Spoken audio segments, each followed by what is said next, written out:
সেই আয়ামে জাহিলিয়ার যুগকে অতিক্রম করছে নব্য আয়ামে জাহিলিয়ার যুগ।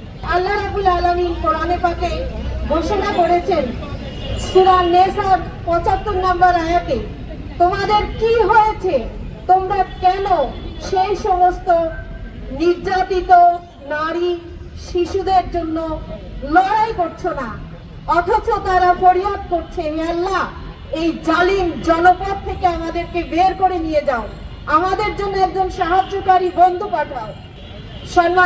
সম্মানিত উপস্থিতি, আজকে আমরা দেখতে পাচ্ছি যে আমাদের সমাজে আয়ামে জাহিলিয়ার যুগের মতো নব্য আয়ামে জাহিলিয়া, যখন আয়ামে জাহিলিয়াতের যুগে জীবন্ত কন্যা সন্তানকে কবর দেওয়া হতো, আর আজকেও পাশবিক নির্যাতন করে শিশুদেরকে হত্যা করা হচ্ছে।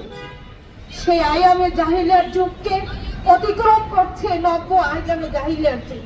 আমরা দেখি যে আমাদের বাংলাদেশ জামাত ইসলামীর সম্মানিত আমির ডক্টর শফিকুর রহমানের একটি ফেক আইডি নিয়ে অনেক প্রোপাগান্ডা চলেছে, কিন্তু আজকের এই ঘটনা যা মানুষের হৃদয়ে রক্তকরণ করছে, শিশুদের কোনো ভালোবাসা কি আমাদের মধ্যে নেই? কেন আমরা এ ব্যাপারে সচেতন নই?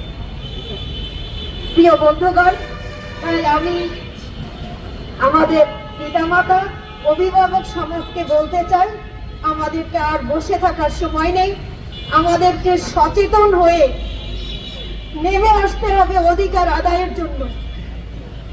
আমরা নারী সমাজের অধিকার মর্যাদা প্রতিষ্ঠিত করতে চাই, শিশুদের নিরাপত্তা দিতে চাই, এবং এজন্য এই শিশুদের নির্যাতনের ক্ষেত্রে যারা এর সাথে জড়িত রয়েছে তাদের সর্বোচ্চ শাস্তি আমরা দাবি করছি আমাদের সমস্ত অভিভাবক এবং পিতামাতার পক্ষ থেকে।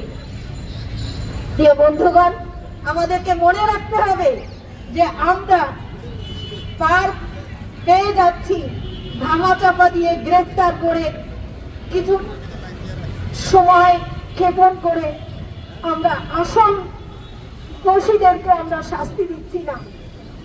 এটা একদিন নয়, একাধিকবার হচ্ছে।